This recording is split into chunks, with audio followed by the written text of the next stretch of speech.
नमस्कार, स्वागत है आपका डवावाली केसरी में और मैं हूं आपके साथ निशा खन्ना। लगातार हम आपको डवावाली के अंदर कवरेज दिखा रहे हैं, हर एक चेहरे से रूबरू करवा रहे हैं।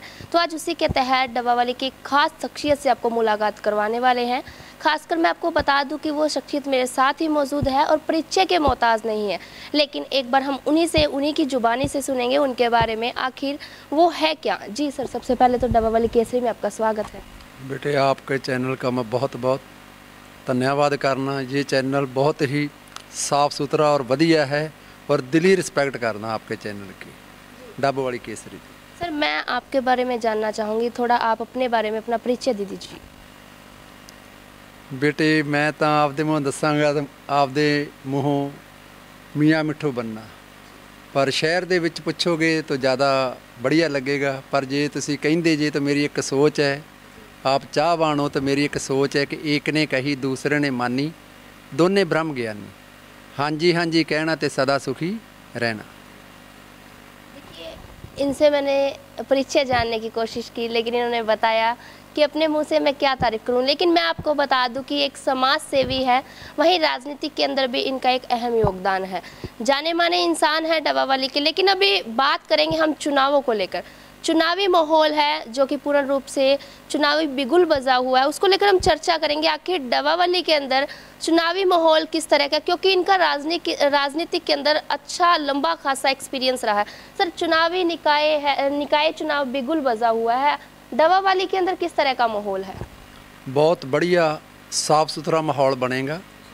जेजेपी पार्टी की बहुत और बीजेपी की जो मिलके चुनाव लड़िया जा रहा है, बहुत बड़ी जीत होएगी, जिंदे नाल जो पिछे विकास नहीं होया इस शहर का और बड़े लेवल पे विकास होएगा। देखिए सर, बात करूं अगर पिछले चेयरमैन की या डवावाली के अंदर जो पिछले पार्षद रहे हैं, क्या कुछ विकास डवावाली में नहीं हुआ और जो अब चेयरमैन आएगा उनसे उम्मीद रखते हैं आप? बेटे, पहला इस हल्के की किस्मत मैं तो खराब ही जानदा। जेकर सरकार उत्ते बीजेपी दी है तो MLA इत्थे कांग्रेस का है या दूसरिया पार्टियां का रहा है कि तालमेल सही ना बैठन के कारण इस हल्के का हुण तक नौजवान पीढ़ी वास्ते कोई रोज़गार पैदा नहीं किया गया। जैसे नरमे की खेती इन्नी हुंदी है, इत्थे कपड़े दी मिल्लां लगनियां चाहिदियां सी, मैडिकल कॉलेज बनना चाहिदा सी, कोई भी सुविधा। और ऐसे वार्ड ने शहर दे विच जिवें 17 है, 19 है, अपना 6 है, 7 है, ऐसे काफ़ी वार्ड है। वार्ड नंबर 1 है, जिंदी दुर्दिशा की है कि पिंडां नालों भी माड़ी है। इत्थे सिर्फ तो सिर्फ चाहे पार्षद असी रहे पिछले प्लान च, साडी इच्छा सी कि शहर का मतलब विकास कराया जाए राजनीति तो उपर उठ के। पर इत्थे राजनीति इन्नी को हावी है कि मतलब राजनीति के कारण, द्वेष भावना के कारण इत्थे विकास नहीं होया हैगा। 5 सालों के विच जे तुसी आखो कोई पानी की पाइप लाइन नहीं पई तरीके नाल शहर दे विच, कोई सीवर लाइन नहीं पई, कोई भी काम, कोई गलियां वाला जिवें कि SDM साहब नूं मैं नाल लैके अपने पूरे शहर का सर्वे कराया और SDM साहब दे जो चप्पल सी रस्ते टुट गई हैगी। आंदे कि शर्मा जी ये तो पिंडां नाल भी हालात खराब ने। इस तरह ही पब्लिक हैल्थ के SDO साहब नाल लैके डोर टू डोर सर्वे कराया वार्डां दा, पर वो रिजल्ट की आया 0 का 0, क्योंकि राजनीति इत्थे बहुत वड्डी हावी है। इस करके मैं ना कि हुण तां बहुत वधिया सुनहरी मौका आपां नूं मिल रहा है। पहलां की हुंदा सी, जदों असीं MLA दी वोटिंग करदे आ उदों सानूं पता नहीं हुंदा कि सरकार किस पार्टी दी बनेगी। असीं आपदे अंदाजे दे नाल वोट पाउने आ। वोट पाउण दे नाल उस तो बाद की हुंदा है कि सरकार बन जाती। सरकार मान लो BJP दी बन गई, MLA इत्थे कांग्रेस का चुनिया गया, जिंदे नाल कि MLA का तालमेल सरकार दे नाल नहीं बैठता। जेकर MLA उसे पार्टी का होवे तो मेरी सोच ये कहिंदी कि विकास वध हो सकदा। हुण की इस टाइम सानू पता है, वैसे तो जदों MLA का चुनाव हुंदा सानू पता नहीं है कि टोया की है और रस्ता साफ किहड़ा है। पर इस टाइम तो सानू पता लग चुकिया है, उत्ते सेंटर दे विच सरकार BJP दी है, स्टेट दे विच सरकार BJP दी है और BJP और JJP का गठबंधन है। जिन्हों भी पार्टी टिकट देवे, चाहे वो किंदे भी सिर ते हथ रखे पार्टी, ਔਰ ਉਹਦੀ ਸਾਨੂੰ ਰੱਜ ਕੇ ਸਪੋਰਟ ਕਰਨੀ ਚਾਹੀਦੀ ਹੈ। ਔਰ ਜੇਜੇਪੀ ਪਾਰਟੀ ਦਾ ਚੇਅਰਮੈਨ ਸ਼ਹਿਰ ਦਾ ਬਣਨਾ ਚਾਹੀਦਾ ਹੈ, ਜਿੰਦੇ ਨਾਲ ਜੋ ਰੁਕਿਆ ਹੋਇਆ ਵਿਕਾਸ ਬਹੁਤ ਪੁਰਾਣੇ ਸਮੇਂ ਤੋਂ ਹੋ ਸਕੇ। ਹੁਣ ਜੇਕਰ ਮੰਨ ਲਓ ਅਸੀਂ ਚੇਅਰਮੈਨ ਕਾਂਗਰਸ ਦਾ ਚੁਣ ਵੀ ਲੈਂਦੇ ਹਾਂ, ਪਰ ਉਹਦਾ ਰਿਜ਼ਲਟ ਕੀ ਆਏਗਾ? 0 ਆਏਗਾ। ਆਪ ਨੂੰ ਪਤਾ ਹੋਣਾ ਕਿ ਪਿੱਛੇ ਐਮਸੀਆਂ ਨੇ ਧਰਨਾ ਦਿੱਤਾ। ਜਦੋਂ ਐਮਸੀਆਂ ਨੇ ਧਰਨਾ ਦਿੱਤਾ, ਕਾਹਦੇ ਵਾਸਤੇ ਦਿੱਤਾ ਸੀ? ਸ਼ਹਿਰ ਦੇ ਕੰਮਾਂ ਵਾਸਤੇ ਧਰਨਾ ਦਿੱਤਾ ਸੀ। ਉਲਟਾ ਕੀ ਹੋਇਆ? ਉੱਥੇ ਸ਼ਹਿਰ ਦੇ ਜਿਹੜੇ ਪਾਰਸ਼ਦ ਸੀ ਉਹਨਾਂ ਦੇ ਉੱਤੇ ਪਰਚਾ ਦਰਜ ਹੋ ਗਿਆ ਕਿ ਤੁਸੀਂ ਕਮੇਟੀ ਨੂੰ ਤਾਲਾ ਲਾਇਆ। ਕਮੇਟੀ ਨੂੰ ਕੋਈ ਐਡੀ ਤਾਲੇ ਲਾਉਣ ਵਾਲੀ ਗੱਲ ਨਹੀਂ ਸੀ। ਇੱਕ ਰੋਸ ਜ਼ਾਹਰ ਕੀਤਾ ਗਿਆ ਸੀ, ਜਿੰਦੇ ਵਿੱਚ ਮੇਰੇ ਘਰ ਦੇ ਰੇਖਾ ਰਾਣੀ ਵੀ ਐਮਸੀ ਸੀ। ਪਰ ਉਸ ਦਿਨ ਸਾਡੇ ਤਾਂ ਮਾਸੀ ਜੀ ਦੇ ਬੇਟੇ ਦੀ ਮਿਸਿਜ ਦੀ ਡੈਥ ਹੋਈ ਸੀ। ਅਸੀਂ ਉਸ ਦਿਨ ਉਸ ਦੇ ਵਿੱਚ ਹੈ ਵੀ ਨਹੀਂ ਸੀ। ਪਰ ਜਿਸ ਦਿਨ ਉਹਨਾਂ ਪਰਚਾ ਦਰਜ ਕੀਤਾ, ਜਿਹਦੇ ਵਿੱਚ ਮੇਰੀ ਮਿਸਿਜ ਦਾ ਵੀ ਨਾਮ ਪਾਇਆ ਗਿਆ। ਮਤਲਬ ਇਹ ਸਰਾਸਰ ਗਲਤ ਹੈ, ਰਾਜਨੀਤੀ ਹੈ। ਇਹਨਾਂ ਨੂੰ ਅੱਛਾ ਨਹੀਂ ਅਸੀਂ ਕਹਿੰਦੇ। ਅਸੀਂ ਇਹਨੇ ਸਮਾਜਿਕ ਤੌਰ 'ਤੇ ਸ਼ਹਿਰ ਦਾ ਵਿਕਾਸ ਹੋਣਾ ਚਾਹੀਦਾ ਹੈ।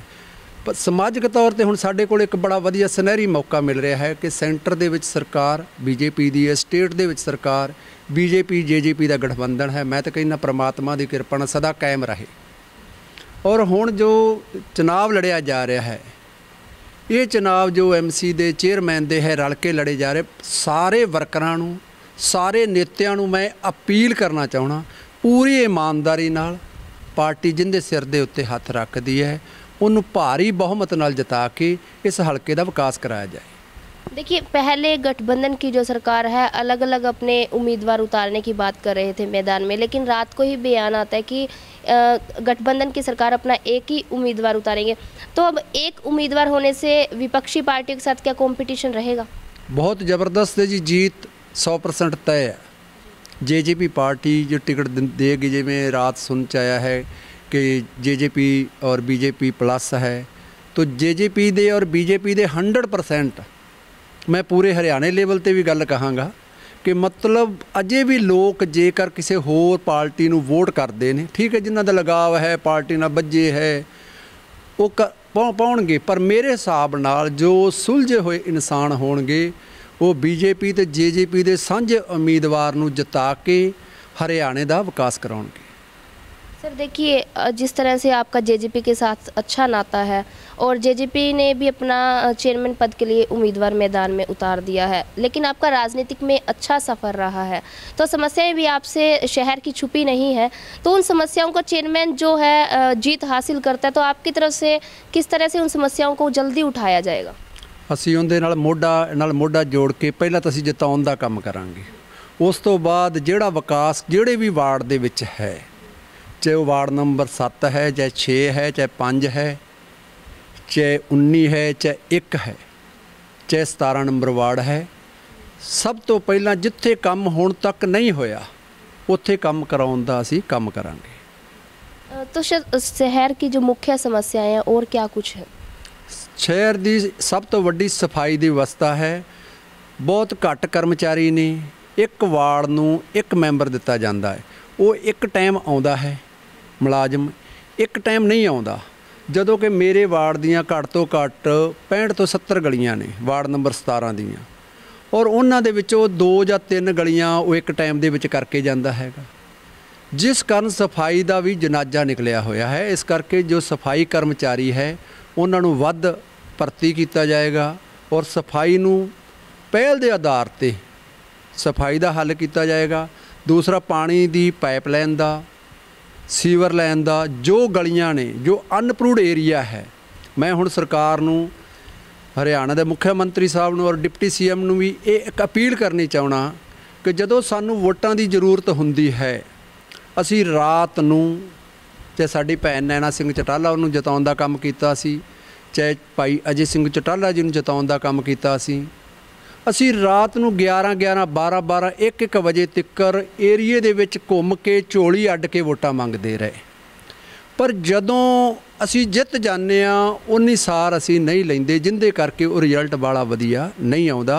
लोकां नूं एक MC तो लैके मुख्यमंत्री तक और देश के प्रधानमंत्री तक बहुत वड्डियां उम्मीदां हुंदियां ने, पर राजनीतिक दा जहर भरिया होण करके ਇਸ ਇਲਾਕੇ ਦਾ ਵਿਕਾਸ ਬਿਲਕੁਲ ਜ਼ੀਰੋ ਲੈਵਲ ਤੇ ਰਿਹਾ, ਜਿੱਥੋਂ ਤੱਕ ਮੇਰੀ ਸੋਚ ਹੈ। ਤੇ ਹੁਣ ਡਿਪਟੀ ਸੀਐਮ ਔਰ ਸੀਐਮ ਸਾਹਿਬ ਰਲ ਕੇ ਇਸ ਹਲਕੇ ਨੂੰ मेरी सोच के मुताबिक अगे लेके जाने का काम करनगे। सर, आपके पारिवारिक सदस्य भी हालांकि पूर्व पार्षद रहे हैं, अगर दोबारा अभी टिकट मिलती है तो आप ज़्यादा जेजेपी को सपोर्ट रहेगा या अपने परिवार के सदस्य को जिताने में? मेरे को जेजेपी पार्टी सबसे सिरमौर है। मेरे को ये नहीं कि मैं अपने लिए बाद में सोचता हाँ, दूसरों लिए पहला सोचता हाँ।